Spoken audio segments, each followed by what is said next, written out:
From conception, series producer Yasuyuki Ueda envisioned the narrative connecting across different media. The video game and anime production took place simultaneously, with Ueda having written the scenario for the game first. Despite being written second and developed at the same time, the series was ultimately released first, airing on TV Tokyo on July 6th of 1998, and running until September of that same year. Video game release would come a few months later, on November 26, 1998. In addition to the anime and video game, series character designer Yoshitoshi Abe would go on to produce a doujinshi, The Nightmare of Fabrication, which would appear in the art book An Omnipresence in Wyrd, a year after the series released. In an interview from Animerica magazine, Yasuyuki Ueda stated that Lain was supposed to be, quote, a sort of cultural war against American culture and the American sense of value we, being Japan, adopted after World War II. He would later go on to clarify in numerous interviews that when creating Lain, he had in mind a set of values he viewed as distinctly Japanese. By doing this, Ueda hoped that Japanese and American viewers would take away different messages from the series and, in turn, open up new dialogue between the two cultures. Ultimately, he was disappointed when he discovered that American and Japanese audiences held similar views on the series. Lain takes several influences from modern philosophers and thinkers like Timothy Leary and Ted Nelson. Series writer Chiaki J. Konaka cites that Godard and The Exorcist are some of the larger influences on Lain. Despite being similar in themes and some visual elements, Konaka denied any influences from Neon Genesis Evangelion, which started airing in August of the previous year, 1997. Another heavy influence was one of Konaka's own projects, Alice in Cyberland. A number of characters in Lain were named after characters from this title. Alice, Julie, and Reika can all be traced back to Alice in Cyberland, with Konaka even going so far as to say he was surprised at how much Alice in Lain became like her namesake from Cyberland. The series is also credited as being one of the only cartoons to make reference to Proust, which, depending on who you are, is really cool or kind of pretentious. So, this is all well and good, but what is Lain actually about? If you're here, it's likely that you're already familiar with the series to one degree or another, so I'm not going to give you a whole play-by-play out of respect for your time. But I will give you a quick summary. Lain is a 14-year-old girl with a pretty neurotic family. With the start of the series, we quickly notice that Lain is incredibly withdrawn. She doesn't have many friends. She lives with her parents and a sister who really couldn't care less whether Lain was there or not. Lain's father is Yasuo, an employee of Tachibana General Laboratories. The company is making great strides in the world of computing. Yasuo wants to foster an interest in technology in Lain and in the Wyrd, more specifically. He gives her a computer to help in this pursuit. Her mother Miho is a computer scientist, but she's generally uninvolved in her children's lives. Mika, her sister, is almost the exact opposite of Lain. Mika doesn't really care, instead just living the life of a normal teenager. The inciting incident in the story is the transcendence of Chisa Yomoda, a classmate of Lain's who unalives herself. While most of her classmates freak out and mourn the loss of their friend, Lain has a different reaction. She's enthralled by the mystery. Lain soon begins receiving texts from Chisa, claiming that she's not actually gone. She's just left this mortal coil to begin a new life in the Wyrd. Chisa claims to have found God in this new virtual world. Lain's classmates assume that the messages are some sort of schoolyard prank, but she begins having extremely uncanny experiences.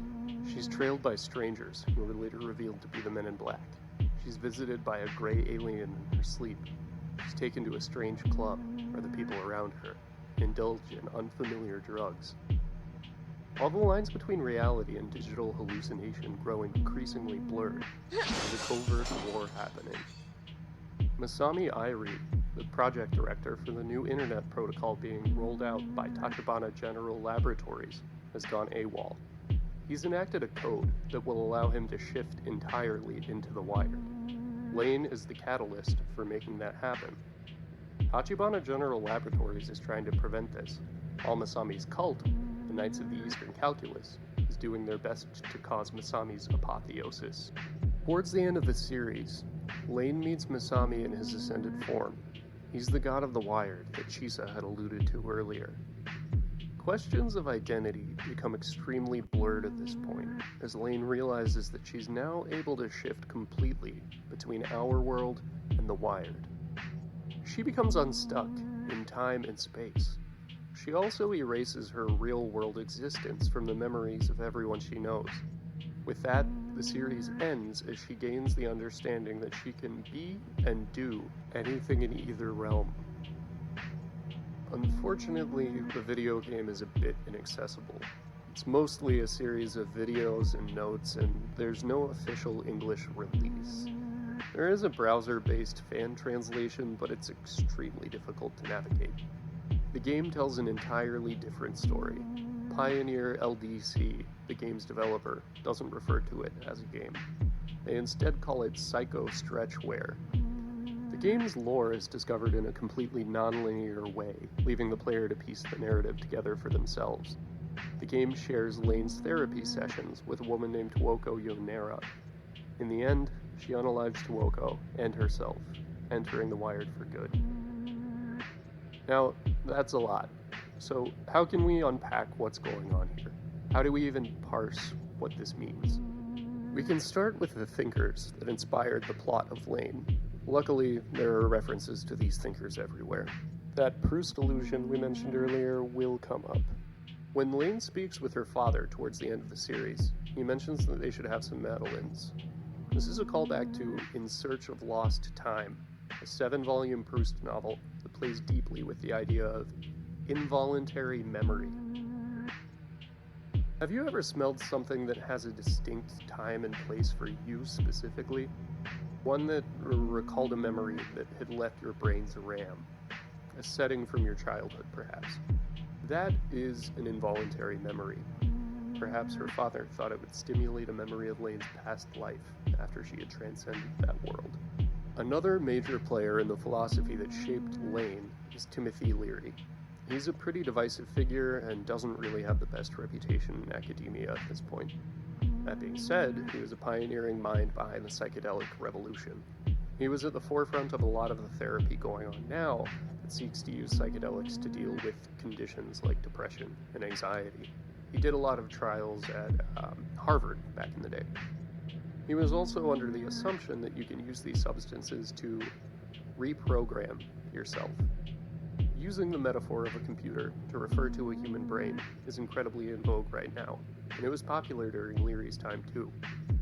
After years of experience with psychedelics, he believed that he could use these altered states to speak with his DNA, rewriting it at his will. Lain has a number of these experiences that cause an involuntary shift in her personhood. It's implied at some points in the series that Lain has never actually been a real person. She's a computer program. If that's true, how can she affect the material world? That is where we really enter a halt mirrors. Singularity, simulation, hyperstition. Singularity refers to some teleological end state of technology and history. Information becomes impossibly dense, like the center of a black hole. All of history reaches a terminal climax. Time and space become non-linear and non-local.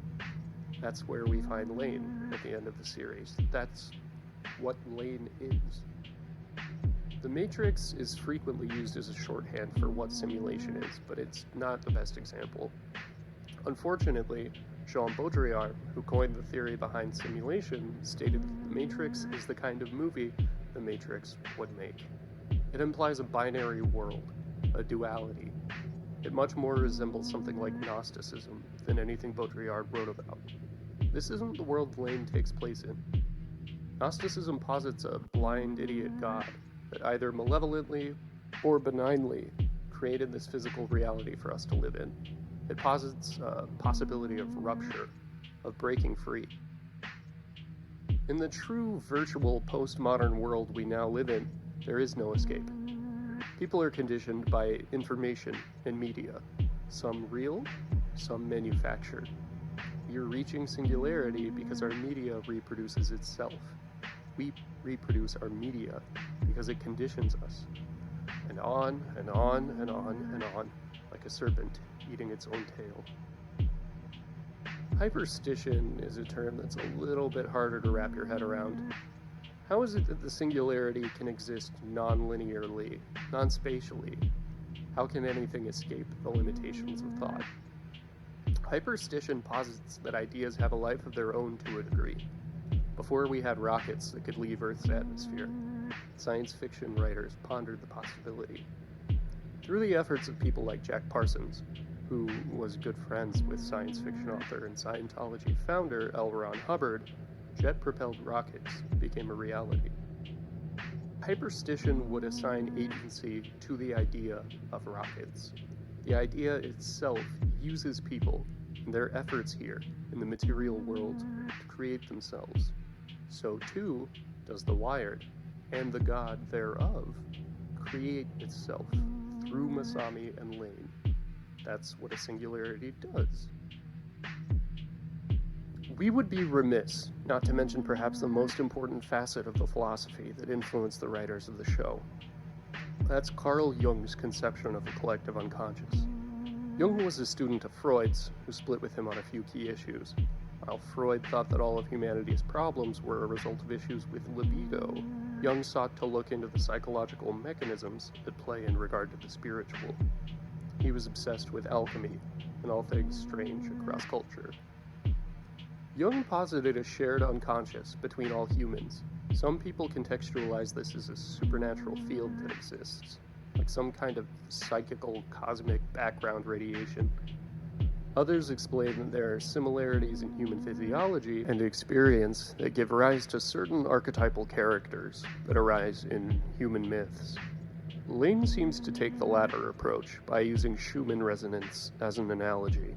In physics and geology, these Schumann resonances are a little more grounded. They're just a range of resonances in the Earth's electromagnetic field. In Lain, the collective unconscious becomes a way to explain what the Wyrd actually does. It's a simultaneously very real and very virtual manifestation of the collective unconscious. Once she's completed her apotheosis, Lain is able to travel through this network of mind and bits. She gains some sort of supreme enlightenment, able to puppet the minds of everyone. Perhaps she's been doing so all along, to give birth to herself at some point in futures past. While all of these threads are almost omnipresent throughout Lain, it's important to note that no one of these explanations or ideas perfectly encapsulates what Lain is or what the show is about. During production, the creators stated that the show works more with vibes than it does with anything you could spell out so easily with words. I sincerely hope this video has helped you conceptualize what's going on in Lain on a deeper level, and that it's jump-started some interesting thoughts for you. Once again, I'm Cody with Wyrd Wires, and I sincerely hope you enjoyed the essay. If you want more content like this, philosophy, horror, anime, gaming, I hope you'll consider subscribing, liking, and sticking around. Until next time, thank you for watching. Stay weird.